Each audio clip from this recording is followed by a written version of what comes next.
ప్రభు నామ స్తోత్రములు మీ అందరికీ నా హృదయపూర్వకమైన వందనాలు చెల్లించున్నాను. దేవుడు తన ఉచితమైన కృపలో గడిచిన పునరుద్ధాన దినం నుంచి ఈ యొక్క పునరుద్ధాన దినం వరకు కాచి కాపాడి ఈ దినం మందు మరొకసారి తన వాక్యమును మనం పంచుకోవడానికి దేవుడు ఇచ్చిన అవకాశం బట్టి దేవుడు నామను స్తోత్రం చెల్లించున్నాను. ప్రభు పేరిట మీ అందరికీ నా హృదయపూర్వకమైన వందనాలు చెల్లించున్నాను. దేవుడు వాక్యంలోకి వెళ్ళినప్పుడు యేసుక్రీస్తు తన జీవితకాలంలో అనేకమైన అద్భుతాలు చేశారు, ఆశ్చర్యకార్యాలు చేశారు. కానీ ప్రతి దానికి వెనకాల ఒక దైవికమైన ఉద్దేశం చూపించాడు, దేవుని యొక్క ప్రణాళికను చూపించాడు, దేవుని యొక్క శక్తిని, దేవుని యొక్క ఉద్దేశమును బయలుపరుస్తూ ప్రతి కార్యంలోని దైవికమును లేకపోతే దేవుని యొక్క విషయమును చూపించడం మనము చూడగలము. చూడండి, పాత నిబంధన కాలంలో అయితే ఇశ్రాయేలును మోషే తన ధర్మశాస్త్రం ద్వారా నడిపించాడు. అంటే దేవుడు మోషేకి ధర్మశాస్త్రం ద్వారా ఇశ్రాయేలీలను నడిపించి ఇశ్రాయేలీలను కంట్రోల్ చేయడం మనం చూడగలుగుతున్నాం. అయితే కొత్త నిబంధనలకు వచ్చిన తర్వాత యేసుక్రీస్తు చేసినట్టే తన సువార్తను ప్రకటించి తన పద్ధతిని ప్రకటించి ఈ కృపాకాలంలో కృపను చూపిస్తూ ధర్మశాస్త్రమును అదే విధంగా కృపను చూపిస్తూ అదే సమయంలో ధర్మశాస్త్రమును కూడా చూపిస్తూ మీరు రెండింటిని బ్యాలెన్స్ చేసుకుంటూ కృపకు మీరు పాత్రులు, అదే సమయంలో ధర్మశాస్త్రమును కూడా మీరు లోబడవలసిన వారై ఉన్నారు అని యేసుక్రీస్తు చెప్పాడు. అనేక విషయాలు చూపించాడు. అట్టి విధమైన ఒక సన్నివేశం మనం చూడబోతున్నాం. లూకా సువార్త 17వ అధ్యాయం 11 నుంచి 15 వచనం వరకు మనం చూసినట్లయితే మనం చూడగలం. ఇక్కడ ఇశ్రాయేలు పట్టణము గలిలయ బెత్లెహేము మధ్యలో సమరయ ప్రాంతం ఉండేది. ఈ సమరయ ప్రాంతంలో సమరయులు జీవించేవారు. ఈ సమరయులు ఇశ్రాయేలీలకు హేయులు, అంటే ఇశ్రాయేలీలు వారితో సహవాసం చేయరు, వారిని ఇశ్రాయేలీలో చేర్చుకోరు. అయితే ఈ సమరయ ప్రాంతం ఎక్కడుందంటే గలిలయకి యెరూషలేముకి మధ్యలో ఉండింది. కాబట్టి ఇది మధ్యలో ఉండింది కాబట్టి ఒకవేళ యెరూషలేము నుంచి గలిలయకి ఎవరైనా వెళ్ళాలన్నా లేకపోతే గలిలయ నుంచి యెరూషలేముకి ఎవరైనా రావాలన్నా మార్గ మధ్యముగా ఆ సమరయ పట్టణం ద్వారా ప్రవేశించాలి. కానీ వాళ్ళు ప్రవేశించేవారు కాదు. దానికి బదులుగా ఏం చేస్తుంటే సమరయ అంచు నుంచి, అంటే సముద్ర తీరం నుంచి ఆ వైపుగా వచ్చేవారు.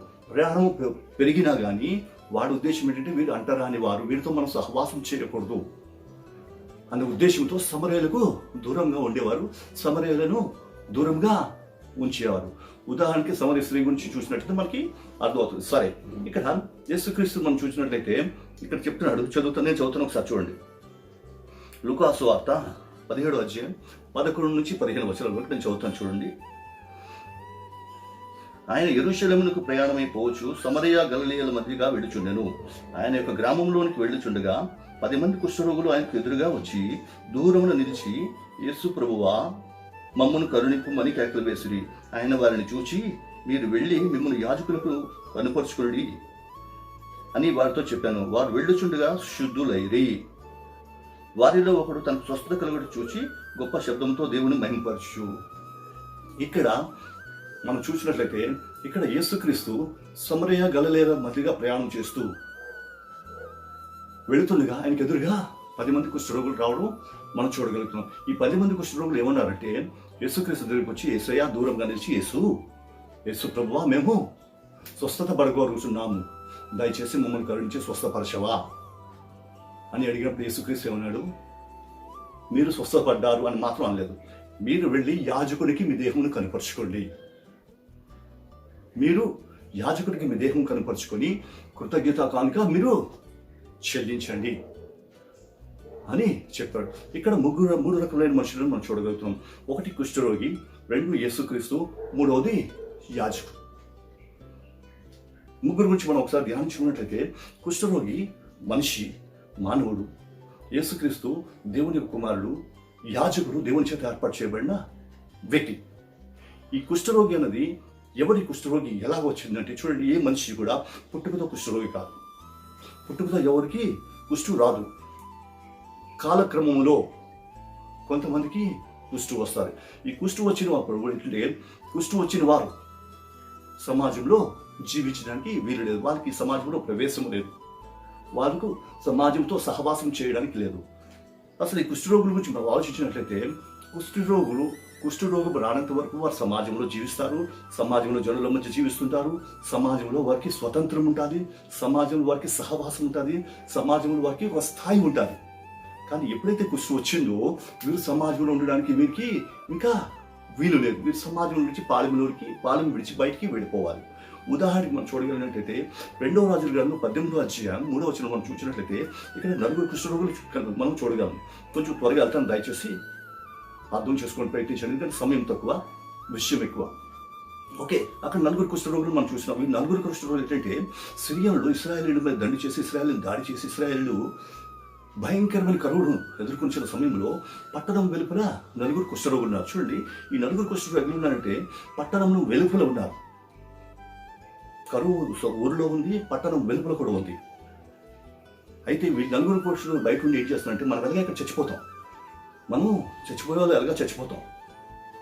దేశంలో వెళ్తే అక్కడ కరువు ఉంది, వెళ్ళడానికి కూడా మనకి వీలు లేదు. కాబట్టి మనం ఏం చేద్దాం అంటే చావడానికి ఎలాగా మనం నియమింపబడ్డాం. కాబట్టి మనం ఒప్పం చేద్దాం. సిరియన్ దండు ఉంది కాబట్టి సిరియన్ దండులోకి వెళ్ళి మనం ఏం చేద్దాం అంటే అక్కడికి వెళ్ళి వాళ్ళ దగ్గరికి వెళ్ళి వాళ్ళ దగ్గర ఏమైనా తీసుకుందాం. వాళ్ళు మనల్ని బ్రతకనిచ్చారా బ్రతుకుదాం, చంపేశారా చచ్చిపోదాం అని ఒక నిశ్చయంతో వాళ్ళు అక్కడికి వెళ్ళిన తర్వాత అక్కడ జరిగిన విషయం అంత తెలియదు. దేవదూత వచ్చి సిరియన్లందరినీ హతమార్చింది. సిరియన్ దండు అంతా దండు పాళెమంతా ఖాళీగా ఉంది. వాడు తెచ్చిన సామగ్రి అంతా అక్కడ పడి ఉంది. వీళ్ళు వెళ్ళారు, ఒక గుడారం దూరారు, సో అందులో నుంచి దోచుకున్నారు. 2వ గుడారం దూరారు, దోచుకున్నారు. ఈ విధంగా 2-3 గుడారం దాటిన తర్వాత వీళ్ళలో ఒక ఆలోచన వచ్చింది, అయ్యో మనం ఈ 4 ఇక్కడ దీన్ని అంతటి స్వాధీనపరుచుకుంటున్నాం, దీన్ని అంతటిని మనం దోచుకుంటున్నాం. ఇది క్రమం కాదు. పట్టణము క్షామములు ఉంది, పట్టణంలో భయంకరమైన కరువు ఉంది. కాబట్టి పట్టణములకు ఇది అందించాలి. చూడండి, వారు కుష్ఠరోగులే, సమాజం నుంచి వెలివేయబడిన వారే, స్వతంత్రం లేని మనుషులే. కానీ వారి ఆలోచన ఏంటంటే పట్టణం గురించి ఉంది. ఏ పట్టణం అయితే వారిని వెలివేసిందో ఆ పట్టణం గురించి వారు ఆలోచిస్తున్నారు. ఆ పట్టణంలో క్షామం ఉంది, మన పట్టణము కరువుతో కొట్టుకొనిచుంది. కాబట్టి ఇది మనం చేస్తుంది కరెక్ట్ కాదు. మనం ఈ విషయం మనం పట్టణంలో తెలియజేద్దామని పట్టణంలోకి వచ్చారు. పట్టణంలో తెలియజేస్తారు. తర్వాత రాజు ఒకరిని పంపించారు, పరీక్షించిన తర్వాత నిజమని తెలియని తర్వాత పట్టణంలో జనులందరూ వెళ్ళి దాన్ని దోచుకొని తీసుకొచ్చి ప్రవచనం ప్రకారం మరుసటి రోజు కల్లా సర్వ సమృద్ధి అక్కడ కలిగింది. ఇక్కడ మనం గమనించవలసిన విషయం ఏంటంటే పట్టణం అంతా సర్వ సమృద్ధి కలిగింది. దీనికి కారణం 4 కుష్ఠరోగులు. కానీ ఆ 4 కుష్ఠరోగులు లోపలికి ప్రవేశించడానికి అప్పటికీ అవకాశం లేదు. అంటే కుష్ఠరోగు ఒకసారి వారికి వచ్చిందంటే దాని అర్థం ఏంటంటే నువ్వెంత సంపన్నుడివైనా, ఎంత గొప్పవాడువైనా, లేకపోతే ఎంత మంచివాడువైనా, ఎంత దేవునికి ప్రీతికరమైన జీవితం కలిగి జీవించినా మోషే ధర్మశాస్త్రం ప్రకారము కుష్ఠరోగి పట్టణంకి వెళ్ళిపోయి ఉండాలి, కానీ లోపలికి రావడానికి వీలు లేదు. కాబట్టి ఇప్పుడు మనం యేసుక్రీస్తు దగ్గరకు వచ్చినట్లయితే కుష్ఠరోగులు ఇప్పుడు ఇక్కడ మనం చదువుకున్న దాన్ని బట్టి ఎక్కడ ఉండాలి? పాలెము వెలుపల ఉండాలి, పాలెము వెలుపల ఉండాలి. యేసుక్రీస్తు ఎక్కడ ఉండాలి? తన జీవితం బట్టి, తన స్థితిని బట్టి దేవుడి కుమారుడిగా ఉన్న యేసుక్రీస్తు ఎక్కడ ఉండాలి? పాలెములో ఉండాలి. సో వీళ్ళిద్దరూ కలిగి ఎలా జరిగింది విషయం మనం ఆలోచించాలి. వీడు పాలెం వెలుపల ఉండవలసిన వాడు, ఈయన పాలెంలో ఉండవలసిన వాడు. కానీ వీరిద్దరూ ఎదురుపడ్డారు. ఎలా పడ్డారంటే అప్పుడు మనం ఆలోచించినట్లయితే యేసుక్రీస్తు వారి దగ్గరికి వెళ్ళడం మనం చూడగలుగుతున్నాం. యేసుక్రీస్తు వారిలోనికి వెళ్ళినట్లు మనం చూడగలుగుతాం. ఎందుకంటే కుష్ఠరోగులు ఎలా సమాజంలోకి రాలేరు. అయితే యేసు ప్రభువును ఎలా ఎదుర్కొన్నారంటే యేసుక్రీస్తు వారి దగ్గరికి వెళ్ళినట్లు మనం గ్రహించగలం. అందుకే శాస్త్రుడు పరిశీలన ఏమన్నారంటే ఈయన పాపి అయిన మనుషులు, పాపులతో సహవాసం చేస్తున్నాడు, పాపులు సుంకరులతో ఇతను సాంగత్యం చేస్తున్నాడని యేసుక్రీస్తుని, పరిశుద్ధుడైన దేవుణ్ణి, పరిశుద్ధ దేవుని కుమారుని ఏమన్నట్టే పాపులతో సరిచూసి మాట్లాడారు. ఇటువంటివి చూసే యేసుక్రీస్తు చేసినట్టు వాళ్ళ దగ్గరికి వెళ్ళాడు. ఎప్పుడైతే వెళ్ళాడో అప్పుడు వాళ్ళు యేసుక్రీస్తుని అడగడం మనం చూడగలుగుతాం. కాబట్టి ఇక్కడ మనం గ్రహించవలసిన విషయం ఏంటంటే కుష్ఠరోగులు పట్టణంలోకి వెలుపలగా ఉండగా యేసుక్రీస్తు తనే స్వయంగా కుష్ఠరోగుల దగ్గరికి వెళ్ళడం మనం చూడగలుగుతున్నాం. పరిశుద్ధుడు తన పరిశుద్ధతను విడిచిపెట్టి అపవిత్రత దగ్గరికి వెళ్ళాడు. అంటే అపవిత్రతతో పోల్చబడ్డాడు, వారితో సహవాసం కలిగి ఉన్నాడని ఇతరులని కూడా అపవిత్రునిగా సమాజము గుర్తు వేసింది. కానీ యేసుక్రీస్తు అది పట్టించుకోలేదు. కారణం ఏంటంటే యేసుక్రీస్తు ఏమన్నాడు? రక్షించిన దాన్ని వెతికి రక్షించడానికి మనిషి కుమారుడు భూమి మీదకి వచ్చాడు. నా దృష్టి అంతా అదే, మనుషులు ఏమనుకుంటారో అన్నది కాదు తన విషయం. సో ఆ విధంగా వెళ్ళి వాళ్ళ దగ్గరికి ఎప్పుడైతే వెళ్ళాడో వాళ్ళు యేసుక్రీస్తుని అడిగారు. యేసుక్రీస్తు ఏమన్నాడు? అయ్యా సరే, మీరు స్వస్థపడతారు, మీరు వెళ్ళి చేయాలంటే యాజకుడికి మీ దేహమును కనపరుచుకోండి, నియమింపబడిన కానుక మీరు సమర్పించుకొని యాజకుడికి కనపరుచుకొని మీరు శుద్ధులు కండి అన్నారు. చూడండి, యేసుక్రీస్తు చెప్పిన మాటలో చాలా అంతరార్థం ఉంది. యేసుక్రీస్తు స్వస్థపరచలేడా? యేసుక్రీస్తు స్వస్థత చేయలేదా? స్వస్థత చేసింది యేసుక్రీస్తే. కానీ ఇతను రుజువు చేయవలసింది ఎవరంటే యాజకుడు. ఎందుకంటే మోషే ధర్మశాస్త్రం ప్రకారం యాజకుడు ఆ విధమైన ప్రకటన చేయాలి. చూడండి, అతను వెళ్ళిపోతున్నప్పుడు 10 మంది వెళ్ళిపోతున్నప్పుడు అందులోంచి కూడా పరిగెట్టుకుని వచ్చాడు. ఏమంటే వెళ్తుండగా వారి దారిలో మార్గ మధ్యంలో తనకి స్వస్థత కలగడం అతను చూసి స్వస్థత పొందాను అని చెప్పడానికి యేసుక్రీస్తు దగ్గరికి వచ్చినట్టు మనం చూడగలుగుతాం. అంటే యేసుక్రీస్తు అతను స్వస్థపరిచాడు, స్వస్థత వచ్చేసింది. కానీ ఈ స్వస్థత వచ్చినట్టు రుజువు చేయవలసింది ఎవరంటే యాజకుడు. లేవీకాండం 14వ అధ్యాయం 1-9 మనం చూడగలిగినట్లయితే, లేవీకాండం 14:1-9 చూసినట్లయితే ఇక్కడ యాజకుడి యొక్క ధర్మమును మనము చూడగలుగుతాం. ఇక్కడ ఏం చేయాలంటే యాజకుడు ఎవడైనా కుష్ఠరోగి అయిన వాడు ఉన్నట్లుంటే వాడు పాలెం వెలుపల జీవించాలి. పాలెం వెలుపల జీవిస్తున్న వీడు కుష్ఠు పోయింది అని ఎప్పుడైతే తనకు అనిపించిందో అతను వచ్చి ఏం చేయాలంటే యాజకుని ముందు కనపరుచుకోవాలి. యాజకుని ముందు కనపరుచుకున్న తర్వాత యాజకుడు అతన్ని పరీక్షించి, అతన్ని పరిశోధించి, అతని స్థితిని కనిపెట్టి నియమింపబడిన దినములు లెక్కించి ఆ దినములలో కుష్ఠు ఇంకా లేకుండా ఉంటే అతడు ప్రకటన చేయాలి.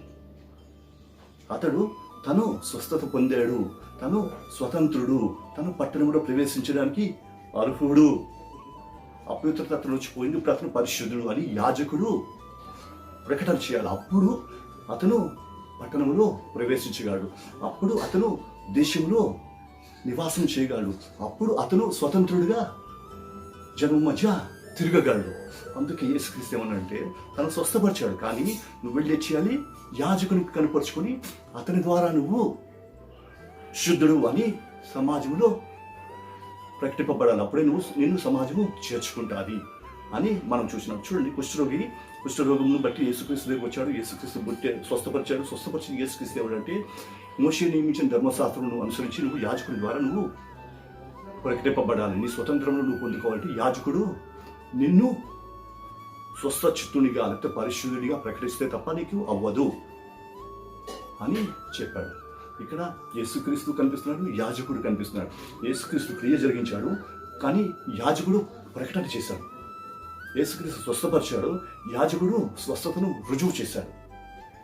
ఎందుకంటే చూడండి, అసలు ఈ కుష్టు వచ్చినప్పుడు మధ్యలో వస్తుందని చెప్పిన ప్రారంభం నుంచి లేదు, కుష్టు మధ్యలోనే వస్తుంది.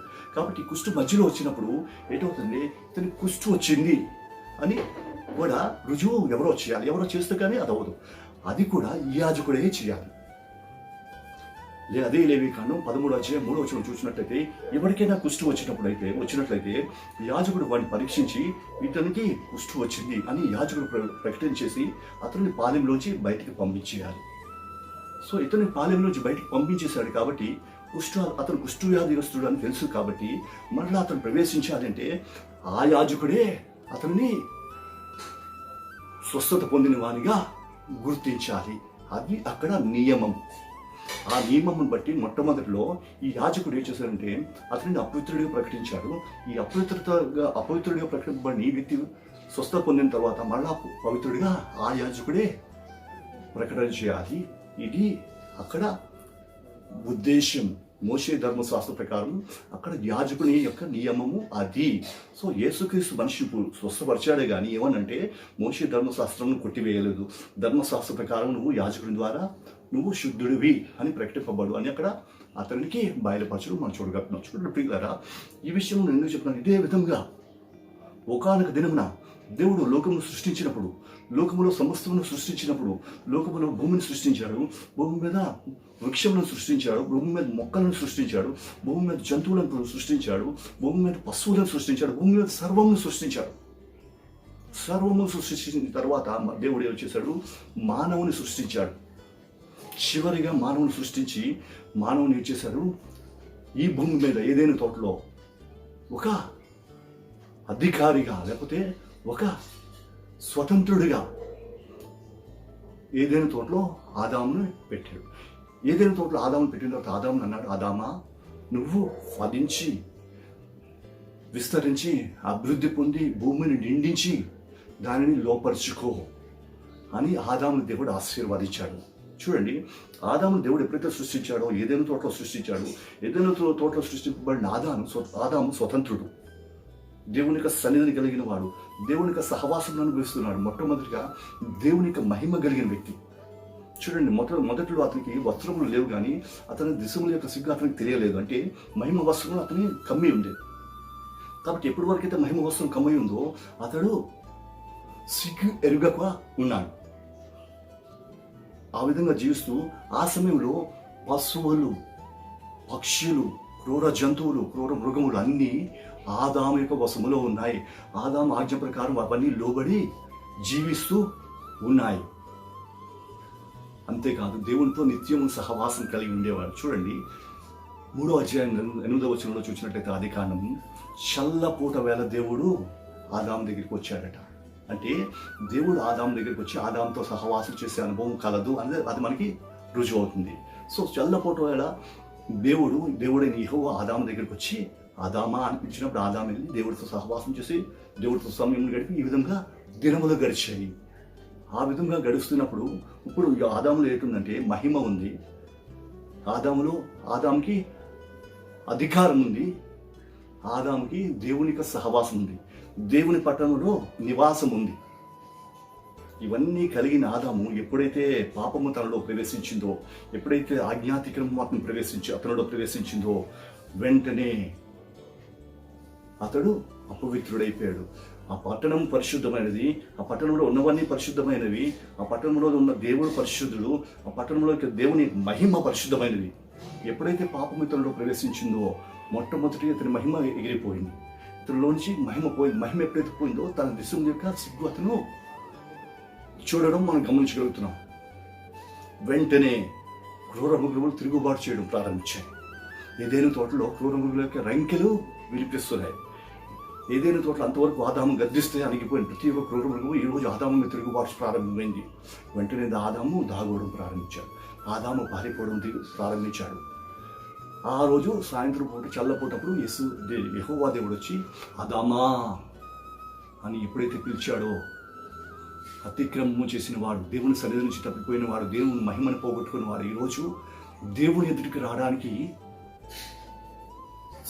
దిగులుతో దాగున్నాడు. అంటాడు, ప్రభువా యెహోవా, నీ స్వరం విన్నప్పుడు నేను చెట్టు వెనకాల దాగుకున్నాను.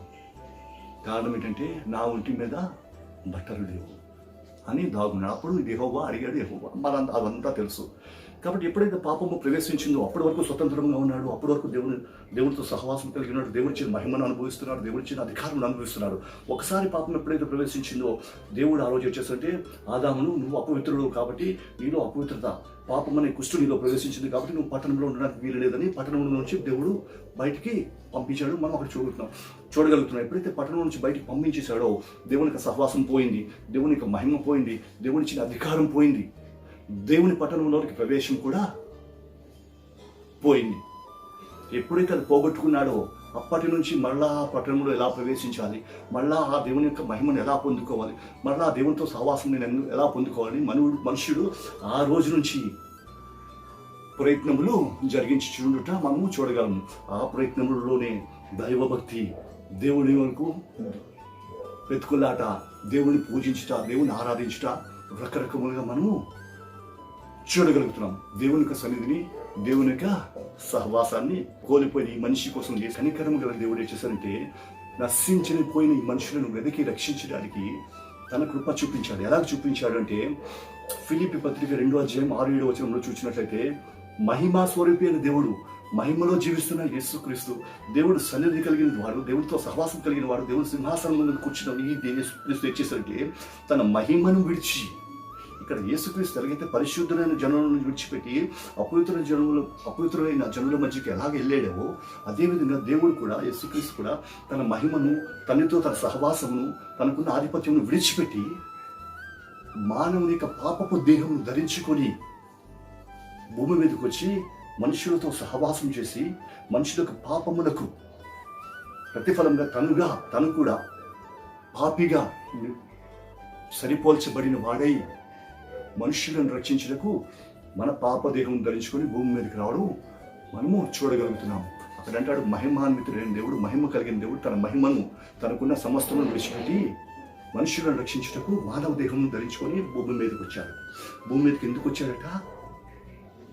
నశించిపోయిన మనుషులను, దేవునికి మహిమను పోగొట్టుకునే మనుషులను, దేవునికి సహవాసం పోగొట్టుకునే మనుషులను మరలా వారు పోగొట్టుకునే స్థితిలోనికి వారిని తీసుకెళ్ళాలి. దేవునికి స్వతంత్రం పోగొట్టుకుని ఈ మనుషులను మరలా స్వతంత్రంగా చేయాలి అన్న ఉద్దేశంతో దేవుడు దేవుడైన యేసుక్రీస్తు భూమి మీదకి దిగి రావడం మనం చూసినాం. ఎందుకు వచ్చాడంటే యేసుక్రీస్తు నీతిమంతుడు, యేసుక్రీస్తు పరిశుద్ధుడు, యేసుక్రీస్తు పవిత్రుడు. ఆ పవిత్రుడైన దేవుడు తన పవిత్రతను విడిచిపెట్టి ఎందుకు వచ్చాడంటే తన నీతిని భూమి మీద కనపరచడానికి, తన నీతిని భూమి మీద కనపరిచి మనుషులను రక్షించడానికి యేసుక్రీస్తు భూమి మీదకి వచ్చాడు. రోమపత్రిక 3:26 మనం చూసినట్లయితే నీతిమంతుడైన దేవుడు భూమి మీదకి వచ్చి ఎందరూ తన యందు విశ్వాసం ఉంచుస్తారో వారందరినీ నీతిమంతులుగా తీర్చిదిద్దుటకు యేసుక్రీస్తు భూమి మీదకి వచ్చాడట. ఇప్పుడు యేసుక్రీస్తు భూమి మీదకి వచ్చి ఏం చేశాడు? శిలువపై వేలాడి చనిపోయి రక్తం చెందించాడు. సో ఎవరైతే ఈ రక్తం ముందు యేసుక్రీస్తు రక్తం ముందు విశ్వాసం ఉంచుతారో, ఎవరైతే ఈ యేసుక్రీస్తు విశ్వాసం ఉంచి యేసుక్రీస్తు నా కొరకు చనిపోయాడు, నన్ను రక్షించడానికి వచ్చాడు అని ఎంతమంది అంగీకరిస్తారో వారందరూ ఆ రక్తంలో కడగబడిన వారు. ఎవరైతే యేసుక్రీస్తు రక్తంలో కడగబడిన వారో వారందరూ ఏంటంటే విశ్వాసం బట్టి నీతిమంతులుగా తీర్చబడ్డారట. అంటే దీని అర్థం ఏంటంటే ఎందరూ క్రీస్తుని అంగీకరించారో వారందరూ నీతిమంతులుగా తీర్చబడ్డారు. అందుకే యోహాను సువార్త 1:12 చూసినట్టయితే ఎందరూ క్రీస్తుని అంగీకరింతురో, తన్నెందరూ అంగీకరింతురో వారందరూ దేవుని కుమారులు అనబడుటకు అధికారం ఇచ్చాడట. అంటే ఒకసారి నువ్వు యేసుక్రీస్తు రక్తంలో కడగబడి, ఒకసారి యేసుక్రీస్తు నామమును బట్టి నువ్వు బాప్తిసం పొందినట్లయితే నువ్వు దేవుని కుమారుడుగా అనిపించబడుటకు లేకపోతే అనిపించుకున్నటకు అర్హత నీకు వచ్చింది. అంటే దేవుని కుమారుడు ఒకటకు నీకు అర్హత వచ్చింది. ఇంకా దేవుని కుమారుడు అయిపోలేదు. ఒకసారి నువ్వు రక్షింపబడ్డావంటే నువ్వు దేవుని కుమారుడు అయిపోలేదు. నీకు పరలోక రాజ్యము గ్యారెంటీ అని మాత్రం కాదు. అయితే నువ్వు దేవుని కుమారుడివి అని ఒక రుజువు కావాలి. అక్కడ అతను స్వతంత్రుడయ్యాడు, స్వస్థపరచబడ్డాడు అని ఎవరు రుజువు చేశారంటే యాజకుడు రుజువు చేశారు. అలాగే నువ్వు రక్షింపబడ్డావు, దేవుని బిడ్డవి, దేవుని కోసం జీవిస్తున్నావు, నువ్వు దేవుని రాజ్యంలో చేరడానికి యోగ్యుడు అనడానికి నీకు ఇక్కడ రుజువు చేయవలసిన ఒక యాజకుడు ఉన్నాడు. ఎవరు యాజకుడు అంటే పరిశుద్ధాత్మ దేవుడు. ఎవరు? పరిశుద్ధాత్మ దేవుడు. ఎలాగంటే చూడండి, యేసుక్రీస్తు చనిపోయి ముందు అన్నాడు, తను చనిపోతూ అన్నాడు, ఇదిగో నేను వెళ్ళిపోతున్నాను, వెళ్ళిపోవటం మంచిది, వెళ్ళిపోయిన తర్వాత మీకు ఆదరణకర్తను పంపిస్తాను అని చెప్పాడు కదా. దీనిని బట్టి పరిశుద్ధాత్ముడు భూమి మీదకి రావడం మనం చూడగలుగుతున్నాం. యోహాను సువార్త 16:7-11 మనం చూసినట్లయితే పరిశుద్ధాత్ముడు భూమి మీదకి వచ్చాట. ఏం చేస్తాడంట? పాపమును గూర్చి నీతిని గూర్చి ఒప్పింపజేస్తాడట. చూడండి, ఇక్కడ పాపమును గూర్చి నీతిని గూర్చి ఒప్పింపజేస్తాడు. పాపమును గూర్చి ఒప్పింపజేయడం ఏంటి, నీతిని గూర్చి ఒప్పింపజేయడం ఏంటి? ఒకసారి మనం ఆలోచించాలి. మనిషి జీవిత లోకములు జీవిస్తున్న మనిషి, భూమి మీద జీవిస్తున్న మనిషి పాపమునకు దాసుడు. ఎందుకంటే పాపము చేయు ప్రతివాడు పాపమునకు దాసుడు అని బైబిల్ గ్రంథంలో మనం చూడగలుగుతున్నాం. సో పాపంలో బ్రతుకుతున్న మనిషి పాపమునకు దాసుడే. పాపము చేత పట్టబడి పాపంలో బంధింపబడి జీవిస్తున్న ఈ మనుషులు పాపదాస్యములో ఉంటుండగా పరిశుద్ధాత్ముడు ఏం చేస్తే ఒకసారి రక్షింపబడి దేవుని సన్నిధిలో అంగీకరింపబడి నీలో తను ప్రవేశించి నీకు పాపమును బట్టి నిన్ను ఒప్పింపజేస్తాడు, నీకు పాపం బట్టి నిన్ను గద్దిస్తుంటాడు, నీకు బలహీనతను బట్టి నిన్ను శిక్షిస్తుంటాడు, నీ బలహీనతను బట్టి నిన్ను దండిస్తుంటాడు. ఎందుకంటే నిన్ను ఈ స్థితిలో నుంచి విడిపించాలి అన్నది పరిశుద్ధాత్మ యొక్క ఉద్దేశం. కాబట్టి పాపమును గురించి మిమ్మల్ని ఒప్పింపజేస్తాడు. అంటే నీలో అంతరాత్మగా ఉండి నువ్వు చేస్తున్న తప్పిదములను, నువ్వు చేస్తున్న అతిక్రమములను, నీ యొక్క అపవిత్రతను చూపిస్తూ నిన్ను గద్దిస్తూ సరిచేస్తూ నిన్ను ఒక ఉన్నతమైన స్థితిలోనికి తీసుకెళ్తూ ఉంటాడు. అంటే దేవుని కుమారుడు అనిపించబడుతూ యేసుక్రీస్తు నామమందు నువ్వు విశ్వాసం ఉంచినట్లయితే దేవుని కుమారుడు అనిపించబడతావు. అంతవరకు అయిపోయింది. కానీ పరిశుద్ధాత్ముడు నడిపింపునకు నువ్వు లోబడినట్లయితే నువ్వు సంపూర్ణమైన స్థితిలోనికి వెళ్తావు. కాబట్టి పరిశుద్ధాత్ముడు నిన్ను గద్దిస్తుంటాడు, సరిచేస్తుంటాడు. ఆ క్రమంలో అతడు పాపం గురించి నిన్ను ఒప్పింపజేయాలన్నమాట నెరవేరింది. అదే సమయంలో నీతిని గురించి ఒప్పింపజేయాలి. నీతిని గురించి ఒప్పింపజేయడం బట్టి అని మనం ఆలోచించినట్లయితే మనిషి తప్పిదము చేసినప్పుడు, మనిషి అపవిత్రుడైనప్పుడు, దేవుడికి వ్యతిరేకంగా తిరుగుతున్నప్పుడు, దేవుడికి గాయం కలిగిస్తున్నప్పుడు దేవుడు బాధపడుతుంటాడు, దేవుడు కోపపడుతుంటాడు. వెంటనే పరిశుద్ధాత్ముడు ఏం చేస్తాడు? దేవా, అయ్యా, ఇదిగో నీ కుమారుడు తప్పిదమును బట్టి నువ్వు బాధపడుతున్నావు, నీ కుమారునికి తప్పిదమును బట్టి నువ్వు శిక్షించడానికి పూనుకుంటున్నావు, నువ్వు కోపగిస్తున్నావు. కానీ అతను చేసిన నీతి క్రియలు ఒకసారి జ్ఞాపకం చేసుకో. అతని యొక్క పరిశుద్ధత ఒకసారి జ్ఞాపకం చేసుకో. నువ్వు పంపిన నీ కుమారుని విశ్వాసం ఉంచి నీకు సన్నిధిలో రక్షింపబడడానికి సిద్ధపడ్డాడు. అతని బలహీనతను బట్టి అతను వెనుకబడుతున్నాడు. అతని బలహీనతను బట్టి అతను దిగజారిపోతున్నాడు అని పరిశుద్ధాత్ముడు నీ పక్షంగా దేవుని యొద్ద విజ్ఞాపన చేసి నీ నీతిని బట్టి అతను ఒప్పింపజేస్తాడు. ఇతను నీ నీతి క్రియలు అక్కడ చూపిస్తూ ఏం చేస్తాడంటే నీ నీతిని అతని మైండ్లోకి, దేవుని యొక్క మైండ్లోకి ఎక్కించి నీ మీద ఉన్న కోపము చల్లారుస్తుంటాడు. అందుకే చెప్తాడు కదా, రోమపత్రిక 8వ అధ్యాయంలో మనం చూసినట్లయితే 8వ అధ్యాయం 26వ వచనం మనం చూసినట్లయితే అతడు మన పక్షంగా విజ్ఞాపన చేస్తున్నాడట. పరిశుద్ధాత్ముడు మన పక్షంగా దేవుడిగా విజ్ఞాపన చేస్తాడు. So that's what prove. అంటే దేవుని యొక్క పరిశుద్ధాత్ముని మనకి ఇచ్చాడు. దేనికంటే మనలను సరిచేయడానికి, దేవుని సన్నిధిలో మనం తీసుకెళ్ళడానికి. అందుకే ఎఫెసీ పత్రికుడు ఏమన్నా అంటే, ఎందరైతే యేసుక్రీస్తు ఎందరైతే ఏర్పరచుకున్నారో వారందరికీ కలుగబో స్వాస్యమునకు సంచకరువుగా, అంటే గ్యారంటీగా పరిశుద్ధాత్మ భూమి మీదకి పంపించారట. ఎఫెసీ పత్రిక 1వ అధ్యాయం 14వ వచనం మనం చూసినా, 12 నుంచి 14 వచనం మనం చూసినట్లయితే అక్కడ మొత్తం వివరంగా ఉండాలి. సో రక్షింపబడిన మన కోసము పరలోక రాజ్యం గ్యారంటీ అని మన కొరకు పరిశుద్ధాత్మని భూమి మీదకి పంపించాడు. ఆ పరిశుద్ధాత్మని పంపిస్తూ ఏం చేశాడంటే పరిశుద్ధాత్మని నీ మీద ముద్రగా వేశాడు. అంటే ఇప్పుడు పరిశుద్ధాత్ముడు నిన్ను నడిపిస్తున్నాడు. అందుకే పరిశుద్ధాత్ముడు నిన్ను గద్దిస్తుంటాడు. పరిశుద్ధాత్ముడు నిన్ను ఎప్పటి వరకు గద్దిస్తున్నాడు, ఎప్పటి వరకు నడిపిస్తుంటాడంటే అదే ఎఫెసీ 4:30 ఉంటుంది. విమోచన దినం వరకు అతడు మిమ్మల్ని నడిపిస్తుంటాడు. విమోచన దినం వరకు అంటే ఏ దినమునైతే నువ్వు ఈ లోకం విడిచి వెళ్ళిపోతావో, లేకపోతే ఏ దినమునైతే నువ్వు దేవుని యొక్క రాకడ వస్తాడో ఆ దినం, రెండింటిలో ఏది ముందైతే అది ముందు అప్పటి వరకు ఆ పరిశుద్ధాత్ముడు నిన్ను నడిపిస్తుంటాడు. కాబట్టి ఏం చేయాలంటే నువ్వు ఆ పరిశుద్ధాత్మని దుఃఖపరచకూడదు. ఆ పరిశుద్ధాత్మకి నడిపినకు నువ్వు లోబడి ఉండాలి. ఎప్పుడైతే పరిశుద్ధాత్మకి నడిపినకు నువ్వు లోబడి ఉంటావో పరిశుద్ధాత్ముడు ఏం చేస్తాడంటే నిన్ను నడిపించడం మనము చూడగలం. పరిశుద్ధాత్ముడు ఎప్పుడైతే నిన్ను నడిపిస్తున్నాడో ఒక పక్క నిన్ను సరి చేస్తున్నాడు, ఒక పక్క దేవునితో ఈ పక్షంగా విజ్ఞాపన చేస్తున్న పరిశుద్ధాత్ముడు ఏం చేస్తాడంటే నిన్ను నడిపిస్తూ లోతైన అనుభవంలోకి తీసుకెళ్తాడు. ఈ పరిశుద్ధాత్ముడు నడిపి ఎలాగుంటారంటే దేవుడు అన్నాడు, ఎందరూ ఆత్మచేత నడిపింపబడతారో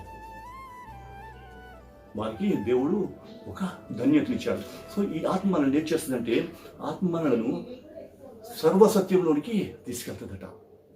ఈ ఆత్మ మనల్ని సర్వసత్యంలోనికి తీసుకెళ్తుంది.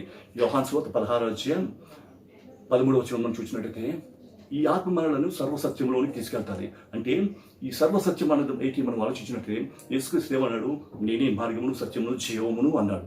ఏకి మార్గము సత్యము జీవము అన్నట్లయితే ఇదిగో యేసుక్రీస్తు అన్నాడు, మీరు పాపంలో చూస్తున్నారు, మీరు లోకంలో దర్శించిపోతారు, మీరు దేవుని యొక్క మహిమను పోగొట్టుకున్నారు, దేవుని యొక్క స్వతంత్రం పోగొట్టుకున్నారు. ఈరోజు మీరు పాపంలో జీవిస్తున్నారు. మీరు పాపంలో విడుదల పొందాలంటే మార్గము నేనే. మీరు పాపంలో విడుదల పొందడానికి మార్గము నేనే. ఇది సత్యం. ఈ సత్యమును మీరు అంగీకరించినట్లయితే మీరు ఆ రాజ్యంలో ప్రవేశిస్తారు అని యేసుక్రీస్తు చెప్పడం మనం చూస్తున్నాం. ఆ సత్యమును గురించి పరిశుద్ధాత్ముడు మనతో మాట్లాడుతూ మనల్ని ఆ సత్యంలోకి నడిపిస్తాడు. అంటే ఆ సంపూర్ణమైన సత్యంలోకి నడిపించి ఆ మార్గంలోకి మనం వెళ్ళేలాగా మనల్ని నడిపిస్తాడు. అది పరిశుద్ధాత్ముడు చేసే కార్యం. ఎప్పుడైతే ఆ సత్యంలోకి నడిపిస్తాడో, ఎప్పుడైతే ఆ పరిశుద్ధాత్మని నడిపింపుని బట్టి ఆ సత్యంలో నువ్వు నడుస్తావో వెంటనే నువ్వు సత్యమును గ్రహించగలవు. ఎప్పుడైతే నువ్వు సత్యమును గ్రహించగలవో ఆ సత్యము నిన్ను సర్వ సమృద్ధిలోనికి నడిపిస్తుంది. ఆ సత్యము నిన్ను స్వతంత్రునిగా చేస్తుందట. యోహాను సువార్త 8వ అధ్యాయం 32వ వచనం చూసినట్లయితే ఆ సత్యము మిమ్మల్ని స్వతంత్రుడనిగా చేస్తుందట. గమనించండి ప్రియులారా, మనిషి స్వతంత్రం పోగొట్టుకున్నాడు. ఇక్కడ పరిశుద్ధాత్ముడు ఇచ్చే సత్యము నిన్ను స్వతంత్రుడిగా చేస్తుంది. దేనినైతే పోగొట్టుకున్నాడో మనుషుడు దాని వెతుకులాటలోని లోకంలో జీవిస్తున్నాడు. ఆ వెతుకులాటకి దేని గురించి వెతుకున్నాడో అదే పరిశుద్ధాత్ముడు ఇక్కడ నీకు రుజువు చేస్తున్నాడు, నీకు గ్యారెంటీ ఇస్తున్నాడు. అదే సంబంధికి అంటాడు, అక్కడ యేసుక్రీస్తుని ఎందరు అంగీకరిస్తారో వారందరూ దేవుని కుమారుడు అనబడతారు అన్నాడు. ఇక్కడికి వచ్చినట్లయితే ఎందరు క్రీస్తు అంగీకరించారో 8వ అధ్యాయం 14వ వచనం మనం చూసినట్లయితే రోమా 8:14 చూసినట్లయితే ఎందరూ ఆత్మచేత నడిపింపబడుదురో వారందరూ దేవుని కుమారులు అనబడుదురు. హల్లెలూయా. ఎందరూ పరిశుద్ధాత్మ చేత నడిపింపబడతారో వారందరూ దేవుని కుమారులు అనబడతారు. చూడండి, అక్కడ ఎందరు యేసుక్రీస్తుని అంగీకరిస్తారో వారందరూ కుమారుడు అనబడుటకు అర్హత సంపాదించారు. ఇక్కడ ఎందరు ఆత్మచేత నడిపింపబడ్డారో వారందరూ దేవుని కుమారుడు అనబడ్డారు. అంటే ఒకసారి రక్షింపబడిన వ్యక్తి రక్షణలో జీవిస్తూ దేవుని ఆత్మచేత నడిపింపబడినట్లయితేనే సంపూర్ణ సిద్ధిలోనికి వస్తాడు. దేవుని యొక్క సంపూర్ణ సిద్ధిని పొందుకుంటాడు. అక్కడ కుష్ఠరోగుల దగ్గర మనం చూసినట్లయితే యేసుక్రీస్తు ముట్టాడు, యేసుక్రీస్తు స్వస్థపరిచాడు, తన మాటను బట్టి స్వస్థపరిచి స్వస్థ చిత్తులుగా చేసి పంపించాడు. కానీ ఎప్పుడు వారు స్వస్థత పొందిన వారుగా లేకపోతే స్వతంత్రులుగా ప్రకటింపబడ్డారంటే యాజకుడు ప్రకటించిన తర్వాతనే వారు స్వతంత్రులుగా ప్రకటింపబడ్డారు. అదేవిధంగా ఇక్కడ ఏంటంటే మానవాళి విషయంలోకి వచ్చేసరికి యేసుక్రీస్తుని బట్టి నీకు రక్షణ కలిగింది, కానీ రక్షణను బట్టి నీకు మోక్షం కలగాలంటే పరిశుద్ధాత్ముడు నిన్ను ముద్రించాలి, పరిశుద్ధాత్ముడు నిన్ను ఆవరించాలి, పరిశుద్ధాత్ముడు యొక్క ముద్ర నీ మీద ఉండాలి. ఎప్పటి వరకు విమోచన దినం వరకు అన్నారు కదా, విమోచన దినమందు నువ్వు లోకమును విడిచి వెళ్ళిపోయినప్పుడు నీ పక్షంగా పరిశుద్ధాత్మ అక్కడ దేవుడితో చెప్పాడు, ఇదిగోదయ ఈ సన్నిధిలో నీ రక్తంలో కొనబడిన వ్యక్తి విమోచింపబడిన వాడే లోకమాల్యను విడిచిపెట్టి నా యొక్క నడిపింపులకు లోబడి సంపూర్ణమైన సిద్ధి కలిగి నీకు సన్నిధిలో తన విశ్వాసమును తన పరిశుద్ధతను కాపాడుకొని పోగొట్టుకున్న స్వతంత్రం పొందడానికి అర్హుడయ్యాడు అని దేవుని సన్నిధిలో ఈ పరిశుద్ధాత్ముడు నిన్ను ప్రజెంట్ చేస్తాడు. దేవుని ముందు నిన్ను నిలవబెడతాడు.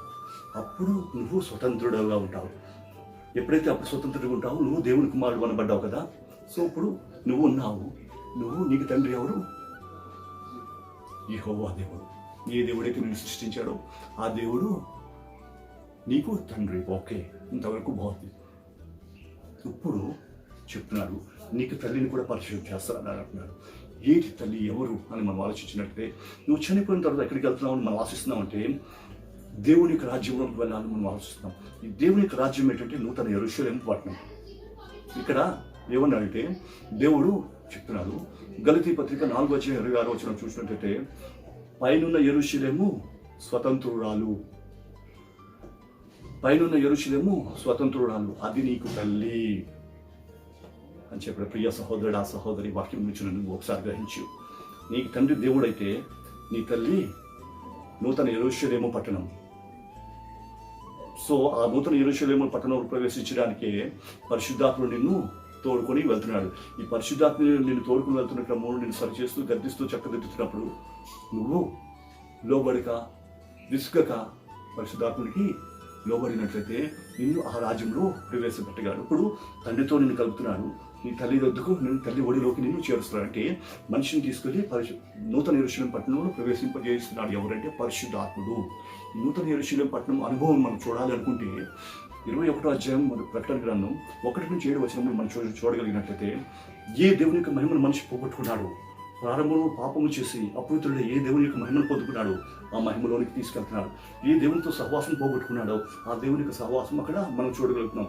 ఏ దేవుని పట్టణంలో నుంచి త్రోసివేయబడ్డాడో ఆ దేవుని పట్టణంలోనికి మనిషి ప్రవేశిస్తున్నాడు. ఆ పట్టణమే నీకు తల్లి. ఏ తల్లి అయినా తన బిడ్డను ఓదారుస్తుంది. తన బట్టి యొక్క కష్టమును బట్టి తల్లి ఓదారుస్తూ ఆదరిస్తూ కన్నీరు తుడుస్తూ సంతోషంగా ఉండాలని చూస్తాను. అక్కడ నూతన యెరూషలేము పట్టణం ఏమంటున్నాడు దేవుడు, అక్కడ నీ ప్రతి ఒక్క బాష్ప బిందువును తుడిచివేయబడును, నీ రోగం ఉండదు, వ్యాధి ఉండదు, ఏ బాధ అక్కడ ఉండదు. ఎప్పుడైతే తల్లి ఒడిలో చేరిపోయిందో సంపూర్ణమైన సంరక్షణ, ఎప్పుడైతే తండ్రి యొద్దకు నువ్వు వెళ్ళిపోయావో నీకు సంపూర్ణమైన స్వతంత్రము. అటువంటి ధన్యకరమైన స్థితిలోనికి ఎవరు తీసుకెళ్తున్నాడు? పరిశుద్ధాత్ముడు నిన్ను తీసుకెళ్తున్నాడు. కాబట్టి ప్రియ జనాంగమా, దేవుడి సంగమా, వాక్యం నిలిచిన నీవు రక్షింపబడ్డాను, దేవుని సన్నిధిలో జీవిస్తున్నాను, ఆదివారం కూడికి వెళ్తున్నాను, వాక్యం నిత్యము చదువుతున్నాను, దేవుని సన్నిధిలో నిత్యం ప్రార్థన చేస్తున్నాను అని నిన్ను సమర్థించుకున్నంత మాత్రాన నువ్వు దేవునికి రాజ్యంలో ప్రవేశించలేవు. నువ్వు స్వతంత్రతగా కలిగిన వాడు కావు. ఈ స్వతంత్రత నీకు రావాలంటే నువ్వు పరిశుద్ధాత్ముని చేత నడిపింపబడాలి. పరిశుద్ధాత్ముడు నిన్ను నడిపించాలి. పరిశుద్ధాత్ముడు నిన్ను దేవుని ముందు ప్రత్యక్షపరచగలగాలి. అప్పుడే నువ్వు నిజమైన స్వతంత్రుడు.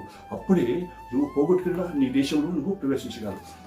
ఆది మానవుడైన మన ఆదాము ఏ దేశం నుంచి అయితే త్రోసివేయబడ్డాడో ఆ దేశంలోకి నువ్వు వెళ్తావు. ఎవరు తీసుకెళ్తారంటే పరిశుద్ధాత్ముడు తీసుకెళ్తున్నాడు. అక్కడ అతను దేశంలో పోగొట్టుకున్నాడు, ఆ దేశంలోకి నిన్ను తోడుకొని వెళ్తున్నాడు. అక్కడ మహిమను పోగొట్టుకున్నాడు, ఆ మహిమలోకి నిన్ను తీసుకొని వెళ్తున్నాడు. అక్కడ దేవునికి సహవాసం పోగొట్టుకున్నాడు, ఆ సహవాసంలోనికి నిన్ను తీసుకెళ్తున్నాడు. ఇప్పుడు ఆ దేశంలో ప్రవేశించిన నీవు స్వతంత్రుడవు. ఏది పోగొట్టుకున్నావో అది సంపాదించుకున్నావు. ఏ ఆధిపత్యమును పోగొట్టుకున్నావో ఆ ఆధిపత్యమును అలా తిరిగి సంపాదించుకుంటావు. ఏ దేవునితో నువ్వు సహవాసం పోగొట్టుకున్నావో ఆ దేవునితో సహవాసము మరలా కలిగి ఉంటావు. ఆ దేవునితో నువ్వు ముచ్చటిస్తుంటావు. ఆ సహవాసం పోగొట్టుకుని నువ్వు ఎన్ని రోగములతో నువ్వు పీడింపబడ్డావో, ఇన్ని రకమైన సమస్యలను భూమి మీద కొని తెచ్చుకున్నావో వాటన్నిటి నుంచి విడిపించి సంపూర్ణమైన స్వస్థ చిత్తునిగా, ఏ చింత లేని వానిగా నిశ్చింతగా జీవించే స్థితిలోకి పరిశుద్ధాత్ముడు నడిపిస్తాడు. కాబట్టి ప్రియ జనాంగమా, రక్షింపబడిన నీవు నేను పరిశుద్ధాత్మ యొక్క నడిపింపులో జీవిస్తూ దేవుడు ఏర్పాటు చేసిన ఆ దేశంలోనికి, మన పితరుడు పోగొట్టుకున్న ఆ స్వతంత్ర దేశంలోనికి మరలా స్వతంత్రులుగా ప్రవేశించాలని దేవుని పక్షంగా ఆకాంక్షించు ఈ నా మాటలు ముగిస్తున్నాను. అటువంటి ధన్యకరమైన జీవితము వినిచున్న ప్రతి ఒక్కరికి కలుగునట్లు దేవుడు దీవించిన గాక. ఆమె ప్రార్థన చేసుకుందాం. స్తోత్రం నాయన పరిశుద్ధాత్ముడా, నీకు వందనం చెల్లించినాం. ఈ దిన ముందు మరి ఒకసారి నీ వాక్యం ధ్యానించుకుంటే మీరు ఇచ్చిన సమయం పెట్టి వదనం తండ్రి ప్రభు. మా పితృడైన తండ్రి ప్రభు ఆదాము పోగొట్టుకున్న స్వతంత్రమును మరలా మేము పొందుకున్నట్లుగా నీకు కుమారుని పంపించి, కుమారుని ద్వారా మార్గం ఏర్పరిచి, అదేవిధంగా మీ పరిశుద్ధాత్మను పంపించి పరిశుద్ధాత్మ ద్వారా మమ్మల్ని తోడుకొని సర్వసత్యంలోనికి నడిపించి నీకు రాజ్యంలో చేరుటకు మా కొరకు ఏర్పాటు చేసిన ప్రణాళికను బట్టి నీకు వందనం చేస్తున్నాం తండ్రి ప్రభు. ఆ ప్రణాళికను బట్టి నీ చిత్తముకు లోబడి నీకు ఉద్దేశం నెరవేర్చి మా పితరుడు పోగొట్టుకున్న ఆ స్వతంత్రమును, మా పితరుడు పోగొట్టుకున్న నీతో సహవాసము, మా పితరుడు పోగొట్టుకున్న ఆ స్వతంత్ర రాజ్యమును మరలా మేము సంపాదించుకున్నట్టు మీరు మాకు ఇచ్చిన అవకాశమును మేము సద్వినియోగం చేసుకొని ఆ రాజ్యంలో ప్రవేశించి మరలా మా పూర్వపు వైభవమును, పూర్వపు ఆత్మీయతను, పూర్వపు మహిమను మేము అనుభవించినట్టు కృపా చూపించండి. కనికరించి సహాయం చేసి మహిమను పొందండి. యేసు నామమున నడుచున్నాం తండ్రి. ఆమేన్.